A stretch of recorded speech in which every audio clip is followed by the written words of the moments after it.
अब हम लोग पढ़ेंगे chapter 3 our changing earth, class 7 का ज्योग्राफी, जिसमें हम लोग ये देखेंगे कि किस तरीके से डिफरेंट जो है वो अर्थ का जो नेचर है वो किस तरीके से डिफरेंट होता है, किस तरीके से डिफरेंट लैंड फॉर्म्स उस पे बनते हैं। ठीक है, क्या फेनोमेना होता है उसके पीछे।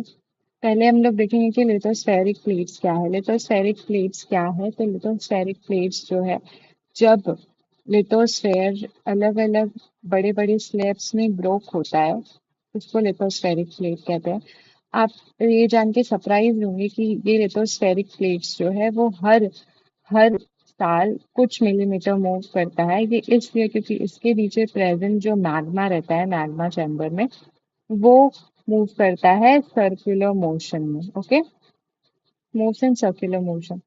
और फिर उसके बाद ये प्लेट्स जो है मूवमेंट करते हैं। ये करते हैं on the basis of two different forces. पहला फोर्स इज एंडोजेनिक, दूसरा फोर्स इज एक्सोजेनिक। ये जो एंडोजेनिक फोर्सेस होते हैं ये डिस्ट्रक्टिव इन नेचर होते हैं, पर समटाइम्स ये कंस्ट्रक्टिव भी हो सकते हैं एक्सेप्शनल केस में। और एक्सोजेनिक जो होता है वो कंस्ट्रक्टिव होते हैं। तो ये इंडोजेनिक फोर्सेस ऐसे फोर्सेस होते हैं जो कि interior of the earth work करते हैं, और एक्सोजेनिक जो है on the surface of the earth work करते हैं। एंडोजेनिक में सडन फोर्सेस में अर्थक्वेक, वोल्केनो, लैंडस्लाइड्स आते हैं, ये सब डिजास्टरस होते हैं। और साथ ही साथ डायस्ट्रॉफिक फोर्सेस भी होता है एक इसके अंदर, जिसमें माउंटेन बिल्डिंग होता है, जिसके थ्रू क्या होता है कि जो लैंड फॉर्म्स होते हैं, किसी भी तरीके के लैंड एरियाज होते हैं, उस लैंड एरिया को यहाँ से broke up broke broke broke broke होके इधर उधर का टूट के फिर ये एक ऐसा ऐसा लैंड फॉर्म्स बनाता है, और ये मेजरली माउंटेन कहलाता है। फिर एक्सोजेनिक फोर्सेस में इरोजनल और डिपोजिशनल होते हैं। इरोजनल रिवर, विंड, सी वेव्स, ग्लेशियर, ये सब डिफरेंट डिफरेंट तरीके के लैंडफॉर्म्स बनाते हैं। ठीक है, नाउ वील सी लिथोस्फेरिक प्लेट्स क्या है। जो अर्थ क्रस्ट कंसिस्ट बहुत सारे small, larger, rigid, irregular shape slabs, जो कि ओशनिक फ्लोर और कॉन्टिनेंट्स को अपने ऊपर संभाल के रखते हैं, वो लिथोस्फेरिक प्लेट्स होते हैं। ठीक है, अब यहाँ पे हो गया हमारा। अब हमें देखना है एंडोजेनिक फोर्स जो है वो कभी कभी समटाइम्स सडन मूवमेंट प्रोड्यूस करते हैं, जिसके वजह से मूवमेंट लाइक अर्थक्वेक और वॉल्केनो आता है, जो कि मास डिस्ट्रक्शन करता है on the surface of earth. ठीक है, अब वोल्केनो का जो है एक वेंट किस तरीके से स्ट्रक्चर होता है ये आप देख सकते हैं। ये एक वेंट ओपनिंग होता है, ये वेंट, इसके थ्रू मैग्मा ऊपर जाता है, ये केटर उसका माउथ, और ये गैस और एशेज इसमें से निकलता है, ये क्रस्ट, मेंटल, और ये मैग्मा चैम्बर। ठीक है, ये वर्ड ओरिजिन कैसे हुआ इंडो और एक्सोजेनिक फोर्सेस का, ये आप देख सकते हैं। और फिर उसके बाद लिथोस्फेरिक प्लेट्स जो है वो मूव करते हैं और वाइब्रेट करते हैं। सारे वाइब्रेशन की वजह से क्या होता है कि अर्थ पे जो है वो सभी जगह वाइब्रेशन वेव के तौर पर मूव करता है, और ये वाइब्रेशन अर्थक्वेक प्रोड्यूस करता है। अर्थक्वेक का जो क्रस्ट के जस्ट नीचे से मोमेंट स्टार्ट होता है, उसको फोकस कहते हैं। ठीक है, और वो उसके जस्ट ऊपर में जो अर्थ का सरफेस होता है उसको एपिसेंटर कहते हैं, जो सबसे ज्यादा वर्स्ट अफेक्टेड एरिया होता है। अब वाइब्रेशन जो है वो जैसे जैसे ट्रैवल करता है वो outside in the form of wave. ठीक है, अब ग्रेटेस्ट डैमेज जो है वो एपिसेंटर के क्लोज वाले एरिया में ज्यादा होता है। ठीक है, इस तरीके से आप देख सकते हैं कि अर्थक्वेक का ओरिजिन कैसे होता है। हम एक ट्रिविया देखेंगे कि there are 3 types of earthquake. जो पहला पी वेव्स है, जो लॉन्गिट्यूडनल वेव्स होता है। S wave, that is transverse wave. ठीक है, और एल वेव्स क्या होता है हमारा सरफेस वेव, जो सरफेस पे रहता है। अब यहाँ पे देखेंगे कि अर्थक्वेक जो है वो मतलब प्रेडिक्ट नहीं कर सकते हैं वो। हम उसका इम्पैक्ट क्या होगा उसके लिए हमें पहले प्रिपेयर करके रखना पड़ता है। ठीक है, और कुछ ऐसे कॉमन अर्थक्वेक प्रेडिक्शन मेथड हैं जो कि हम देख सकते हैं, जो ट्रेडिशनल भी है, कि हम एनिमल के बिहेवियर को काउंट करें। हम फिश को देखे पॉन्ड में कि वो घबरा के बाहर निकल रही है या फिर परेशान है। और स्नेक जो है वो अपने वो अपना बिल से बाहर आ जाते हैं, जस्ट बिकॉज कि उन्हें पहले पता चल जाता है। बिकॉज वो एक मतलब दे जस्ट नो, तो लोकल पीपल जो है वो उस तरीके से, क्योंकि वो लैंड के अंदर रहते हैं, थोड़ा मतलब थोड़े नीचे एरिया में रहते हैं, तो उन्हें मे बी उनके पास वेव्स पहले आते होंगे। तो इस तरीके से कॉमन पीपल इसका अंदाजा लगाते हैं। अर्थक्वेक का एक केस स्टडी है कि भूज में जनवरी 2001 में हुआ था, और रिक्टर स्केल पे उसका मैग्नीट्यूड 6.9 था। ये सारे स्टेप्स जो है, जो पहले की क्या हुआ कि अर्थक्वेक आया, फिर स्कूल बहुत ज्यादा वर्स्ट अफेक्ट हुआ, उसमें इतने सारे स्टूडेंट्स और टीचर का डेथ हो गया। फिर उसके बाद भूज का रिलीफ इफेक्ट किया गया। फिर उसके बाद वहाँ destruction of phone line, water line, water pipeline station, सब कुछ हुआ। फिर उसके बाद सिटी में आग लग गई, ठीक है, इमरजेंसी डिक्लेयर हो गया। फिर उसके बाद सीएम ने अपील किया सेंटर को फॉर द हेल्प। फिर अर्थक्वेक का मेजर करने का जो मशीन होता है उसको हम सिस्मोग्राफ कहते हैं। और मैग्नीट्यूड जो है वो रिक्टर स्केल पे मेजर किया जाता है। अगर 2 है इसका मैग्नीट्यूड, तो वो बहुत लिटिल इम्पैक्ट करेगा। अर्थ का अगर 5 अर्थक्वेक का अगर 5 मैग्नीट्यूड आया, तो वो डैमेज कर सकता है चीजों को गिरा के। और अगर 6 आया तो वो हायर मैग्नीट्यूड का होगा। और अगर 7 आया या फिर उससे ज्यादा, तो वो बहुत ज्यादा हाई डिस्ट्रक्टिव अर्थक्वेक होगा। अब अर्थक्वेक का प्रिपेयरनेस क्या है, तो हम ये देखेंगे अर्थक्वेक का प्रिपेयरनेस क्या है। तो हम देखेंगे कि अर्थक्वेक जो है उसके टाइम क्या करना चाहिए। तो हमें सेफ स्पॉट पे जाना चाहिए, किसी भी कॉर्नर में चले जाना चाहिए। किचन काउंटर, टेबल, डेस्क, हमें दूर रहना चाहिए फायर प्लेसेस या चिमनी, या फिर मिरर जो कि हिल के गिर सकता है, या पिक्चर फ्रेम जो गिर सकता है और हम घायल हो सकते हैं। और हमें प्रिपेयर रहना चाहिए हर कुछ अवेयरनेस फैलाने के लिए हमारे फ्रेंड और फैमिली के बीच में, ताकि हम लोग कॉन्फिडेंटली इस डिजास्टर को हैंडल कर सकें। अब यहाँ पे मेजर लैंडफॉर्म्स की हम बात करेंगे। तो बिफोर मेजर लैंडफॉर्म्स हम बात कर लेते हैं ट्रिविया की। ये वर्ल्ड में बहुत सारे स्मॉल स्मॉल वाटरफॉल्स हैं। वाटरफॉल क्या होता है कि जब रिवर वाटर रन करता है, रिवर वाटर रन करता है, तो वो किसी भी जगह पे आप पानी को नहीं रोक सकते। तो वो क्या होता है कि लैंड एरिया में जब वो रन करता है, तो क्या करता है कि वो एक जगह बनाता है, और जगह बनाते बनाते वो जगह जो है वो स्टीप वैली हो जाता है। स्टीप वैली हो जाता है, वही वाटरफॉल बन जाता है, ठीक है। तो when river tumbles at steep angle over very hard rock down a steep valley side forms a waterfall। इस तरीके से वाटरफॉल होते हैं, जैसे कि आप पिक्चर में देख सकते हैं। अब यहाँ पे है कि there are several small waterfalls, लेकिन इसमें से हाईएस्ट वाटरफॉल है जो एंजल वाटरफॉल्स ऑफ वेनेजुएला, जो साउथ अमेरिका में है। नाइग्रा वाटरफॉल्स, ठीक है, जो कि नॉर्थ अमेरिका में है, कनाडा और यूएसए के बीच में। विक्टोरिया वाटरफॉल्स जो जाम्बिया और जिम्बाब्वे के बीच में है, बॉर्डर के बीच में, अफ्रीका में लोकेटेड।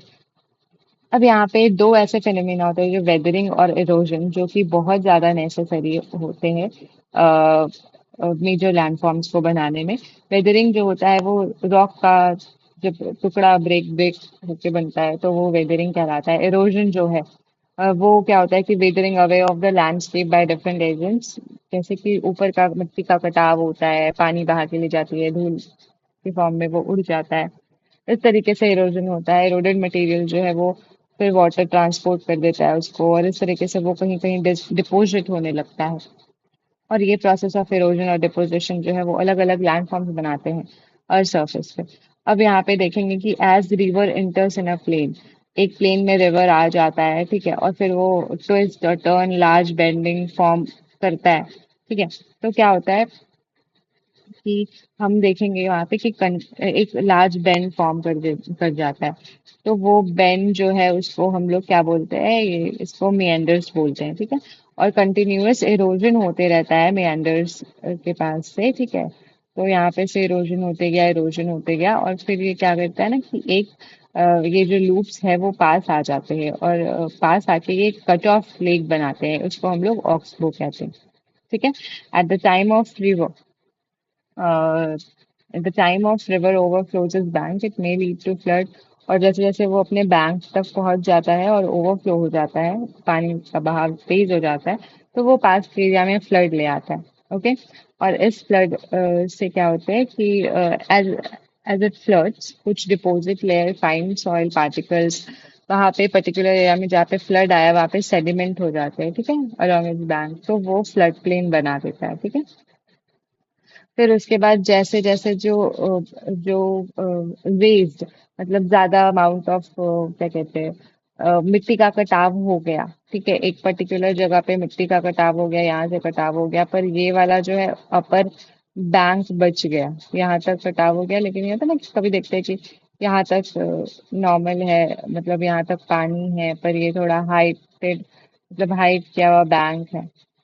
एक बैंक नॉर्मल है और एक हाइटेड, मतलब हाई हाई बैंक है। तो वो जो है वो क्या हो गया आपका, ये लीव्स लीव्स बनाता है।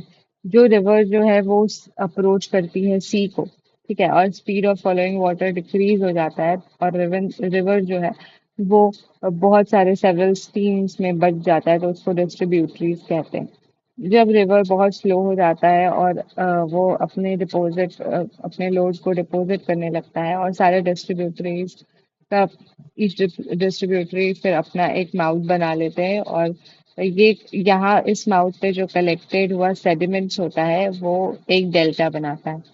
अब सी वेव्स का क्या वर्क है कि सॉइल इरोजन और डिपॉजिट होता है सी वेव्स में, जो कि एक कोस्टल लैंडफॉर्म को जन्म देता है, या फिर बनाता है, कह सकते हैं। सी वेव्स जो है वो कंटिन्यूअसली किसी भी रॉक पर बार बार आता है और लहर से अपना फोर्स लगाता है, एक्सोजेनिक फोर्स लगाता है। तो क्या होता है कि वहाँ पे क्रैक डेवलप करते हैं, और ओवर द टाइम वो क्रैक पानी की चोट से वाइडर होने लगता है, तो एक हॉलो केव लाइक स्ट्रक्चर बन जाता है रॉक पे, उसको सी केव्स कहते हैं, ठीक है, सी केव्स कहते हैं। अब हम कह सकते हैं,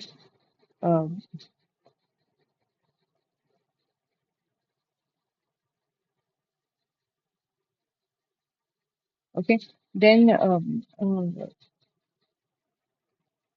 वो कैविटी जैसे जैसे बड़ी होते जाती है, और तो वो क्या सी आर्क बना देती है।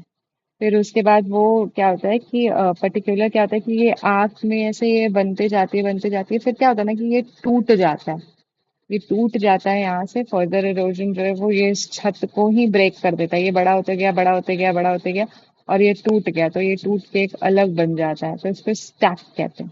वॉल लाइक फॉर्म स्टैक हो जाता है। Steep rocky coast rising almost vertically above the sea water, ये इसको सी क्लिफ बोलते हैं, ठीक है, कि अब सी वेव जो है वो डिपॉजिट करता है सेडिमेंट्स अलोंग द शोर्स जो, मतलब किसी भी सागर का किनारे में सेडिमेंट्स हो जाता है, तो वो शोर्स पे सेडिमेंट्स किनारे पे वो सेडिमेंट्स को जमा करता है, तो वो बीच बना देता है, ठीक है।